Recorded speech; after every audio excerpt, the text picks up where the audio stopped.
Dear student, you are most welcome on my channel Vidyartham English academy. आप सभी को विद्यार्थम English academy पर एक बार फिर से स्वागत है।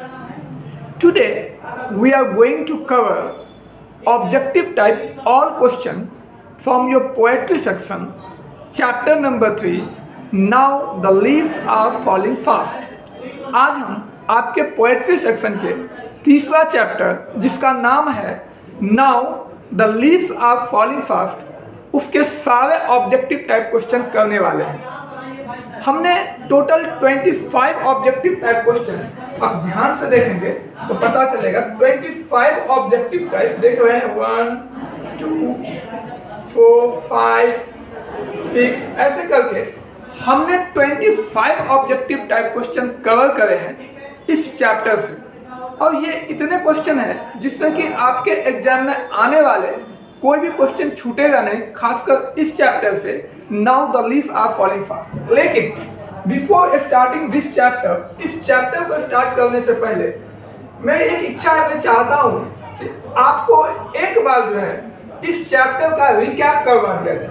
रिकैप जिसका अर्थ होता है पुनरावृत्ति, माने इस चैप्टर में हमने क्या पढ़ा हुआ था, एक बार वी डू रिकैप। इससे होगा क्या कि सारी चीज़ें आपको रिमाइंड हो जाएगा और ऑब्जेक्टिव टाइप क्वेश्चन को बहुत ही आसानी से आप समझ पाएंगे।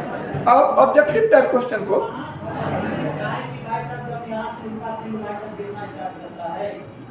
बहुत ही आसानी से आप समझ पाएंगे। तो चलिए हम आते हैं। ये जो चैप्टर है जिसका नाम है now the leaves are falling fast, ये लिखा गया है W.H. ऑर्डन के द्वारा। इनका जन्म 1907 में और मृत्यु 1973 में हुआ था। माने इनका जन्म 1907 में हुआ था और इनकी मृत्यु 1973 ईस्वी में हुई थी। ऑर्डन साहब जो था, इनका जन्म जो 1907 में हुआ था, ये वो हुआ था ब्रिटिश में, जिसको हम इंग्लैंड कहते हैं। 1907 में कब जन्म हुआ, कहाँ हुआ? इंग्लैंड में हुआ। कहाँ हुआ जी? इंग्लैंड में। क्योंकि कई बार ऑब्जेक्टिव क्वेश्चन पूछता है कि Auden was born in, Auden का जन्म हुआ, और उस समय हम क्या कर लेते, अमेरिका लिख देते। नहीं, इनका जन्म 1907 में ब्रिटेन में हुआ था, लेकिन ये 1939 ईस्वी में 1939 में ही सेटल्ड इन अमेरिका। कहाँ सेटल हो गए? अमेरिका में सेटल्ड हो गए, परमानेंट के लिए, सदा के लिए ही सेटल्ड इन अमेरिका। और इनकी मृत्यु भी अमेरिका में 1973 ईस्वी में हुई थी। कब हुई थी? 1973 ईस्वी में अमेरिका में हुई थी। ये जो हम आज चैप्टर पढ़ रहे हैं, now the leaves are falling fast, actually ये चैप्टर जो है इनके द्वारा लिखी गई एक किताब था जिनका नाम था द एज ऑफ एंजाइटी। इनके किताब के द्वारा इनके द्वारा लिखी गई एक किताब था द एज ऑफ एंजाइटी, जिनके लिए इनको 1948 ईस्वी में अमेरिका में पुलिट्जर प्राइज से, कौन से प्राइज से? पुलिट्जर प्राइज से सम्मानित भी किया गया हुआ था। इसी कविता का जो बुक है द एज ऑफ एंजाइटी, इसमें एक कविता था now the leaves are falling fast. Now the leaves are falling fast, जो हम आज पढ़ने जा रहे हैं। ऑर्डन साहब की जिंदगी का क्या था? ऑर्डन साहब एक वर्सेटाइल पोएट थे। वर्सेटाइल का अर्थ जानते हैं? वर्सेटाइल उसको कहा जाता है जो वर्सेटाइल पोएट, वर्सेटाइल उनको कहते हैं जो बहुमुखी प्रतिभा के धनी है। ऐसे कवि जो बहुत सारे उनमें क्वालिटी था जैसे कि ये एक क्रिटिक्स भी थे, क्रिटिक्स जिसको हम कहते हैं जो व्यंग्यकार होता है।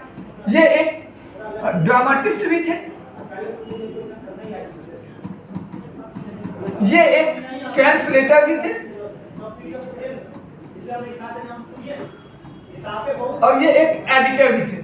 देखेंगे तो ये बहुत मल्टी क्वालिटी इनके पास था। That's why he was called a versatile poet.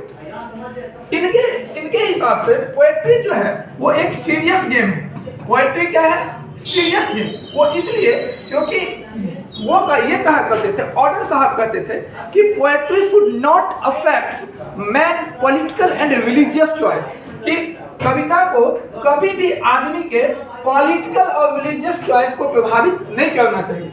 लेकिन हुआ क्या, इनके जो अर्ली पोएम थे, इनका जो अर्ली जिसको हम कहते हैं शुरुआत वाला जो कविता था, वो आदमी के पॉलिटिकल चॉइस को प्रभावित करता था। माने कथनी और करनी में दो बातें हो गई थी।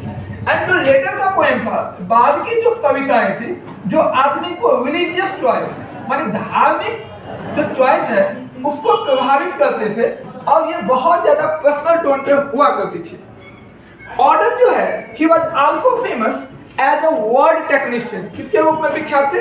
वर्ड टेक्नीशियन के रूप में विख्यात थे। वर्ड टेक्नीशियन उनको कहते हैं जो शब्दों से खेलने में बड़ा माहिर आदमी होता है। कई बार ऑब्जेक्टिव पूछ भी दिया जाता है कि Auden was famous as a, तो दे देंगे आप वर्ड टेक्नीशियन। और ये जो वर्ड टेक्नीशियन थे, ये बेसिकली 2 टाइप से गेम करते थे वर्ड के साथ। पहला तो ये काम क्या करता था कि ये जो आर्केइक वर्ड जिसको कहते हैं, माने पुराने वर्ड, उसको यूज करने में बहुत ही माहिर थे। And second, he was a master in word point. ये शब्दों से खेलने में भी बहुत ज्यादा मास्टर थे। That's why he was famous as a word technician. Auden जो ये कविता लिखे हैं, now the leaves are falling fast, basically इस कविता में नाउ माने क्या होता है? अब लीव्स माने होता है पत्ते, फॉलिंग माने गिर रहा है, और फास्ट माने तेजी से। अब पत्ते तेजी से गिर रहा है। बेसिकली ये बताने की कोशिश करते हैं कि जिस तरह से पत्ते तेजी से गिरता है और एक दिन सारी पत्तियां गिर के पेड़ डाइड हो जाता है, उसी तरह से हमारे जीवन से एक एक करके समय बीतता जा रहा है। लेकिन हम अपने जीवन में जो एस्पिरेशन रखे थे, जो हमारे जीवन का पर्पस था, जो एम्बिशन था, वो फुलफिल नहीं हो रहा है। और ये जो फुलफिल नहीं हो रहा है, जिसकी वजह से हमारे जीवन में फ्रस्ट्रेशन आ रहा है। क्या आ रहा है? फ्रस्ट्रेशन आ रहा है। अब फ्रस्ट्रेशन आने की वजह से हम अपने आप को लॉनलीनेस फील करते हैं। तो अब चलते हैं, ये हमारा एक शॉर्ट रिकैप था पोएट के बारे में। इस कविता में टोटल 5 स्टेंजा है, एंड ईच स्टेंजा एक्सप्रेस या enact about human life in which people live and die, how people comes in illusionary world, कैसे आदमी एक भ्रमिक दुनिया में आता है, how people avoid the time for next work, आदमी कैसे समय को टालता चला जाता है अगले काम के लिए, and how people comes in a frustration, और आदमी कैसे तनाव में आता है, and how we can overcome this frustration and make a plan to overcome the illusionary world and become a successful person। अब हम जीवन में कैसे सफल पर्सन होंगे, इस सब के बारे में कविता बड़ी अच्छी से बताई गई है। हाँ, if you want to read out those things, then yes, we have uploaded video about now the leaves are falling fast के बारे में मैंने डिटेल में उसके लाइन बाय लाइन एक्सप्लेन करके मैंने एक वीडियो अपलोड किया हुआ है, आप उसको पढ़ सकते हैं। And I can make you sure no one can teach better than that. Every chapter, everything is connected with human life. तो हम आज चलते हैं फिर ऑब्जेक्टिव टाइप क्वेश्चन में। कहाँ चलते हैं? ऑब्जेक्टिव टाइप क्वेश्चन में।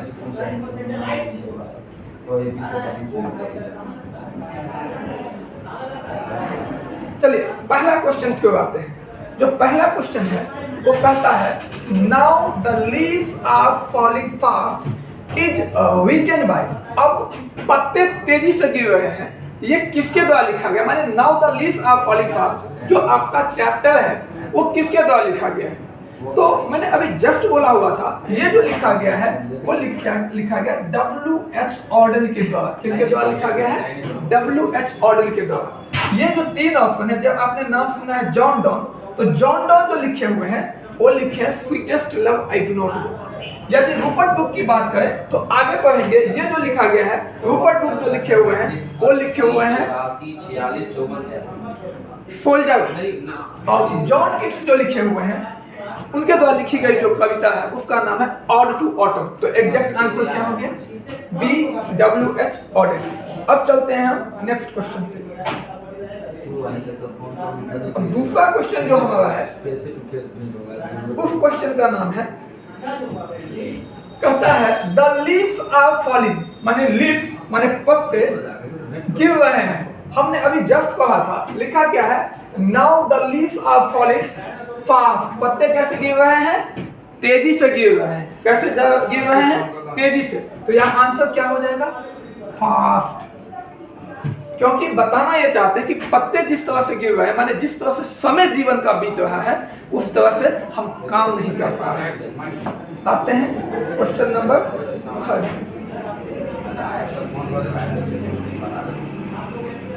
तीसरा क्वेश्चन कहता है कि when Auden was born and died, Odean का जन्म कब हुआ था और ऑडेन की मृत्यु कब हुई? अभी जस्ट पढ़े थे कि ऑडेन का जन्म जो है 1907 ईस्वी में हुआ था और इनकी मृत्यु जो है 1973 ईस्वी में हुई थी।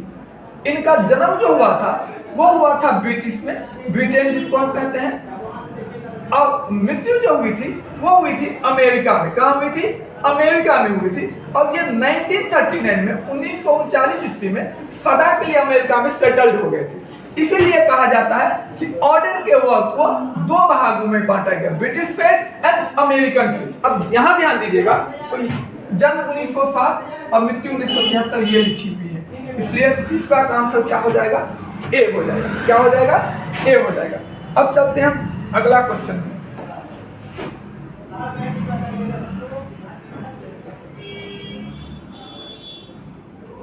चौथा क्वेश्चन कहता है, जब ध्यान से देखिएगा, कहता है कि W.H. Auden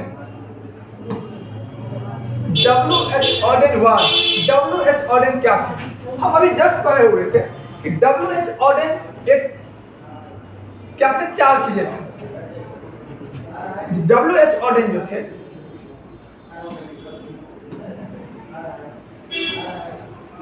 W.H. Auden जो थे वो पोएट भी थे, क्रिटिक्स भी थे, ड्रामाटिस्ट भी थे। ये तीनों चीजें थी। तो इसका आंसर क्या हो जाएगा? All of these. क्या हो जाएगा? All of these. हालांकि इन तीनों के अलावे W.H. Auden एक और चीज थे जिनका नाम था एडिटर। क्या थे वो? एडिटर भी थे। वो 4 चीजें थे। वो पोएट भी थे, क्रिटिक्स भी थे, ड्रामाटिस्ट भी थे और एडिटर भी थे। हालांकि एडिटर इसमें मेंशन नहीं है, लेकिन ध्यान रखिएगा, इससे पहले हमने पढ़ा हुआ था जो दूसरा चैप्टर था song of my self, Walt Whitman के बारे में। वॉल्ट विटमैन भी एडिटर थे और W.H. Auden भी एडिटर है। तो ये चूंकि यहाँ पे तीनों ऑप्शन मैच कर रहा है, इसलिए क्या हो जाएगा? All of these. अगला क्वेश्चन में आते हैं। क्वेश्चन नंबर 5 है, वो कहता है कि W.H. Auden was born and 52, माने अभी जस्ट हमारी चर्चा हुई थी कि W.H. Auden जो था उनका जन्म कब हुआ था जी? 1907 ईस्वी में। कब? कहाँ हुआ था जी? इंग्लैंड में हुआ था। कहाँ हुआ था? इंग्लैंड में हुआ था। और ये शिफ्ट कहाँ हो गए थे? अमेरिका में हो गए थे। कहाँ हो गए थे? अमेरिका में हो गए थे। कब हुए थे? 1939। कब हुए थे? 1939 ईस्वी में। तो अब देखिए यहाँ लिखा है W.H. Auden बॉब कहाँ लिया था? इंग्लैंड में। और फिफ्थ कहाँ हो गए थे? अमेरिका में। अब यदि बीता है तो लिखा है अमेरिका एंड इंग्लैंड, लेकिन क्वेश्चन क्या कहता है? पहले बॉब की बात होती है फिर फिफ्थ की बात होती है। ये उल्टा हो गया ना, इसलिए ये ऑप्शन तो होगा ही नहीं।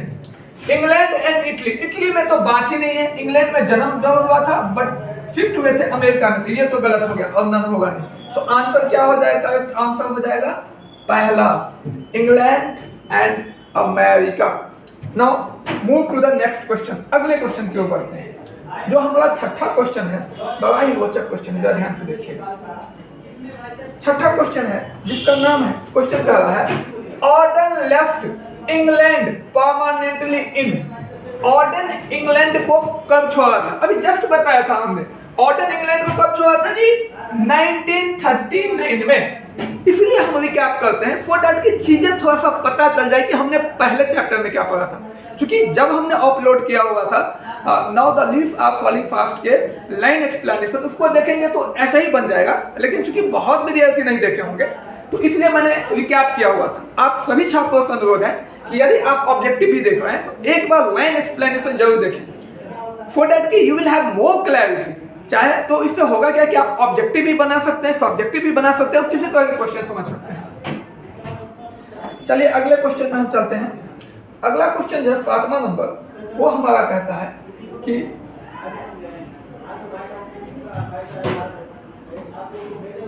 whose माने ordinary work has been divided into two phase, किसके काम को दो भाग में बांटा गया है। अब हमें भी पता है कि किसके काम को बांटा गया है जी। एक लिखा है जॉन किट्स, तो जॉन किट्स के काम को नहीं बांटा गया है। W.H. ऑर्डिन के काम को दो भाग में बांटा गया है। कौन कौन भाग जी? इंग्लैंड और अमेरिका। अभी just we discussed about it. England and American phase में इनके काम को बांटा गया है। कोई डाउट किसी को? आगे चलिए नेक्स्ट क्वेश्चन में हम चलते हैं। अगला क्वेश्चन जो कहता है, ये थोड़ा मिस्टेक हो गया, इट वाज क्वेश्चन नंबर 8, 8वां क्वेश्चन था, लेकिन ये शायद पीडीएफ में हेराफेरी की वजह से 18वां आ गया है, तो कोई बात नहीं, हम इसी को पढ़ लेते हैं। तो 18वां क्वेश्चन है, वो कहता है the word last distress means, last distress का क्या अर्थ होता है? तो ये जो वर्ड है लास्ट डिस्ट्रेस, इसका अर्थ होता है एंड ऑफ लाइफ, माने अंतिम जो डिस्ट्रेस माने होता है तनाव, वह जीवन कब हो जाता है? दिन जीवन में सारी चीजें तब खत्म हो जाती है जब हमारा जीवन ही नहीं रहे, तो तनाव काहे को रहना है? तो आंसर क्या हो जाएगा? डी हो जाएगा। चलते हैं अगला क्वेश्चन, क्वेश्चन नंबर 9 में चलते हैं। 9वां क्वेश्चन कहता है Auden awarded with Pulitzer prize for his collection. Auden को पुलिटजर प्राइज कौन से कलेक्शन के लिए दिया हुआ था? देखिए मैंने अभी बताया था कि ऑर्डिन साहब को जो पुलिटजर प्राइज दिया गया था, कौन सा प्राइज दिया गया था? पुलिटजर प्राइज दिया गया था। और ये पुलिटजर प्राइज तो दिया गया था ना, ये इनको अमेरिका में मिला था। कहाँ मिला था जी? अमेरिका में मिला था। कहाँ मिला था? अमेरिका में। और ये प्राइज इनको 1948 में मिला था। इनके द्वारा जो किताब लिखी गई थी पोएट्री का, जिसका नाम था द एज ऑफ एंजाइटी। क्या नाम था? The age of anxiety. इस किताब के लिए इनको पुलिटजर प्राइज दिया गया था। The exact correct answer is the age of anxiety, A. अगला चलते हैं क्वेश्चन नंबर 10 में। क्वेश्चन नंबर 10 कहता है कि नर्सेट फ्लावर मीन्स, नर्सेट फ्लावर का क्या अर्थ होता है? तो नर्सेट फ्लावर का अर्थ होता है, नर्स माने ऐसे तो होता है, नर्स सभी जानते हैं ना, जहाँ पे पेड़ पौधे लगाए जाते हैं, उगाए जाते हैं बीज पे, और फ्लावर उसी का फूल होता है। नर्सेट फ्लावर का एग्जैक्ट अर्थ होता है कि the ambition, the aspiration, the purpose that going under inside us, माने हमारे अंदर जो अभिलाषा है, इच्छा है, जो जगता है और जो हमें आगे के लिए काम करने के लिए कहता है। हालांकि आपके वर्ड के हिसाब से जाएंगे तो नर्सेट फ्लावर का फ्लावर ग्रोइंग अंडर, माने हमारे अंदर फ्लावर माने फूल नहीं, अभिलाषा को जगना, इच्छा को जगना। तो आंसर क्या हो जाएगा? ए। नर्सेट flower means flower growing under, flower growing under. चलो नेक्स्ट क्वेश्चन चलते हैं। क्वेश्चन नंबर 11 कहता है कि the poet used word proms means, poet जो है proms वर्ड का यूज करता है। what is meaning of proms? Actually proms का जो मीनिंग होता है, उसका मीनिंग होता है 4 व्हील्ड बेबी कैरेज, 4 चक्कों वाली बच्चों के खिलौने। हालांकि यहाँ पे जो पोएट प्रॉम्स का यूज किया है, that is exact use for the purpose of saying कि जो जीवन का जो 4 चक्र है, वो जैसे जैसे गुजरता है उसकी बातें करता है। तो आपके जो मीनिंग बनता है वो बनता है क्या? 4 व्हील्ड बेबी कैरेज। क्या बनता है? 4 व्हील्ड बेबी कैरेज। तो आंसर क्या हो जाएगा? ए हो जाएगा। अगला क्वेश्चन चलते हैं।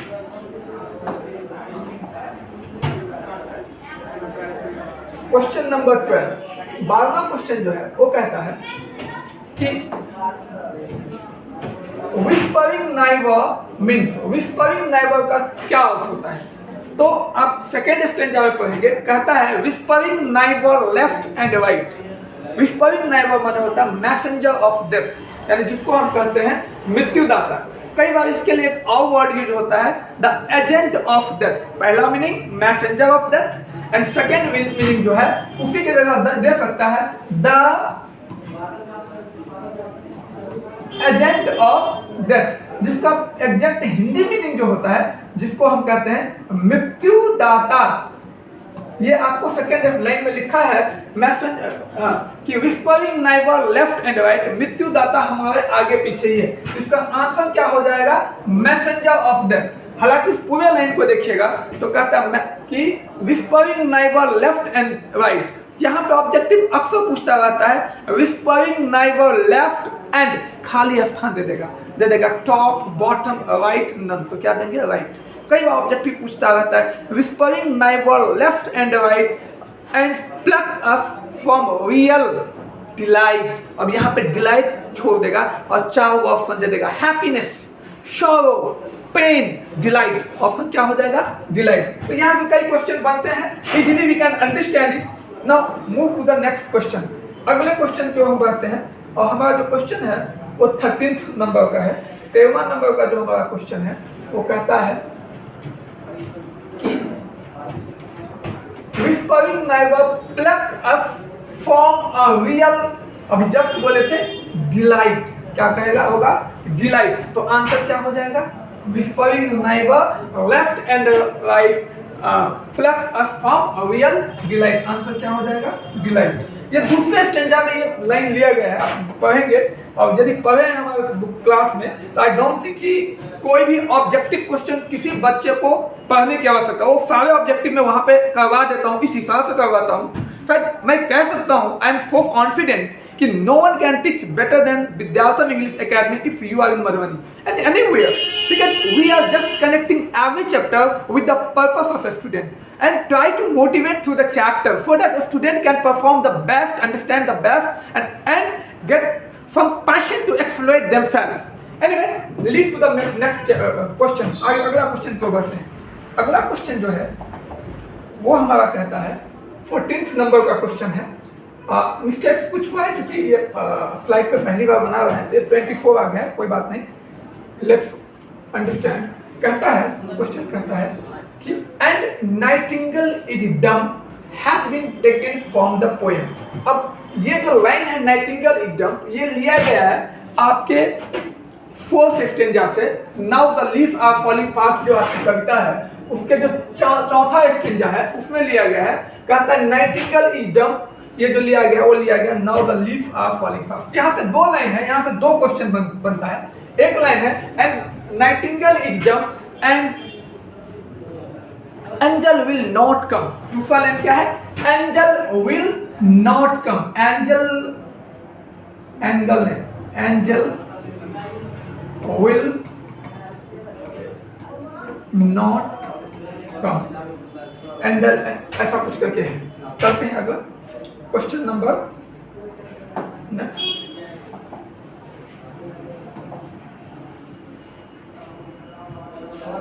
15वां क्वेश्चन है वो कहता है When we die we are kept in। जब हम मरते हैं तो हमको रखा जाता है।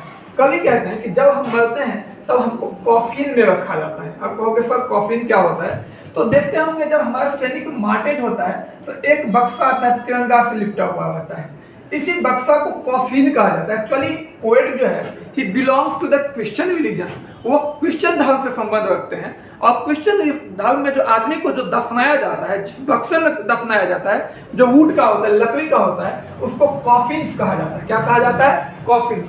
तो कहता है व्हेन वी डाई, जब हम मरते हैं, वी आर केप्ट इन, हमको रखा जाता है। कहाँ रखा जाता है? कॉफिन में। चलिए नेक्स्ट क्वेश्चन की ओर बढ़ते हैं। अब हमारा जो क्वेश्चन है वो क्वेश्चन नंबर 16 है। क्वेश्चन नंबर 16 हमारा कहता है कि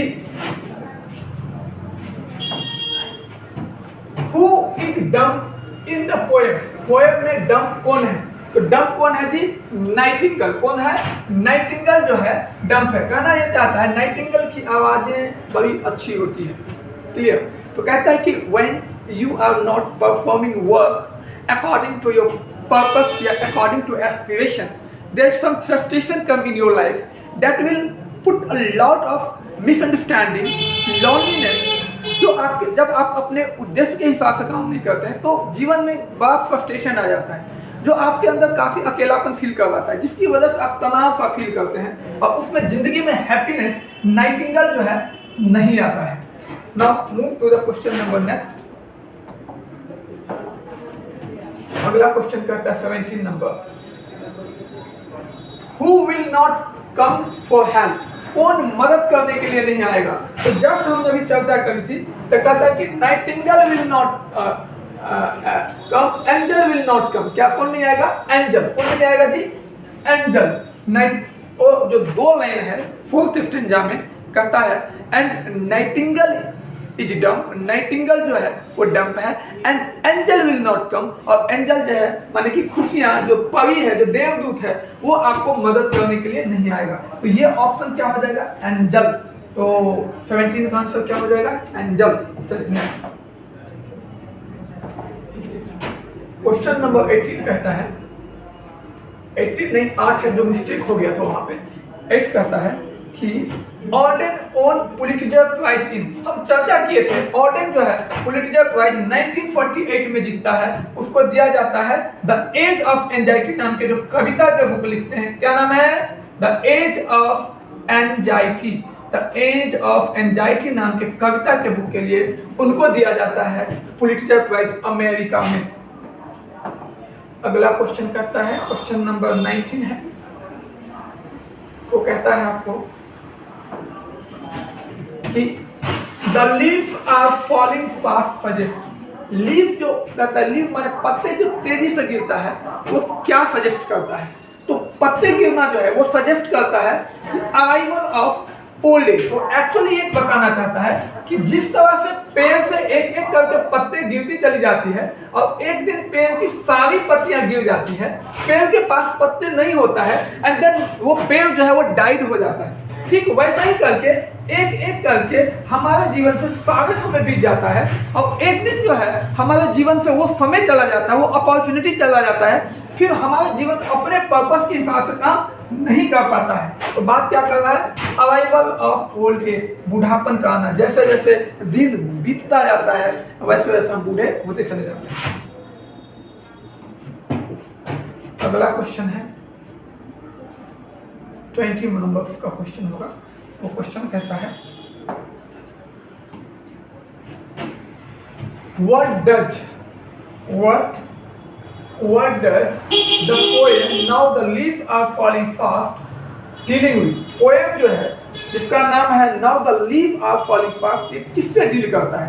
तो बेसिकली कवि जो डील करता है वो डील करता है फ्रस्ट्रेशन से। बताना ये चाहता है कि if we are not performing according to our aspiration, यदि हम अपने अभिलाषा के हिसाब से, उसके दूसरे सेंस में हम पर्पस भी कह सकते हैं, क्योंकि आप लोग विद्यार्थी तो आपका पर्पस है। यदि पर्पस के हिसाब से पढ़ेंगे नहीं तो आपके अंदर में तनाव आना स्वाभाविक ही है। तो आंसर क्या हो जाएगा? फ्रस्ट्रेशन। अब हम आते हैं नेक्स्ट क्वेश्चन में, क्वेश्चन नंबर 21। क्वेश्चन नंबर 21 हमारा कहता है कि Who is scolding for food? Food के लिए कौन डांट रहा है? तो कविता कहते हैं, कवि कहता है कि स्कॉल्डिंग फॉर फूड, फूड के लिए जब ट्रॉल्स जिसका अर्थ होता है विक्ड क्रिएचर, हमारी कमजोरियां, यदि हम अपने एस्पिरेशन के हिसाब से काम नहीं कर पाते हैं तो अंदर में लगता रहता है कि because of these weakness we are not performing our work. इन सभी कमियों की वजह से हम अपने काम को परफॉर्म नहीं कर पा रहे हैं। तो ये जो हमारी टॉल्स है वो हमें हमेशा धिक्कारती रहती है कि नहीं अब कल से काम करेंगे, कल से ना एकदम 4 बजे उठेंगे। मजाल है 4 बजे उठ जाए, अलार्म 4 का लगेगा, उठेगा फिर 7 बजे। ये 5-5 मिनट करके हमारी कमजोरियाँ 7 बजवा ही लेता है। ये जो हमारा टॉल्स है वही हमको अंदर अंदर धिक्कारता है ना, 4 बजे नहीं तो 4:10 में तो उठ लेंगे, 4:20 4:30 ऐसे करके 7 तो हम बजवा ही लेते हैं और फिर तो अपने लाचारी हालत में भी लेते हैं। क्या हो जाएगा? टॉल्स हो जाएगा।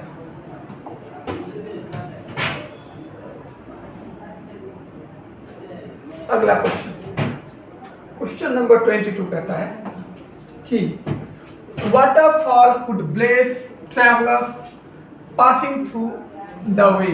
कहता है वाटरफॉल जो है ब्लेस करता है, कौन सा वाटरफॉल? White waterfall. कौन सा? White waterfall.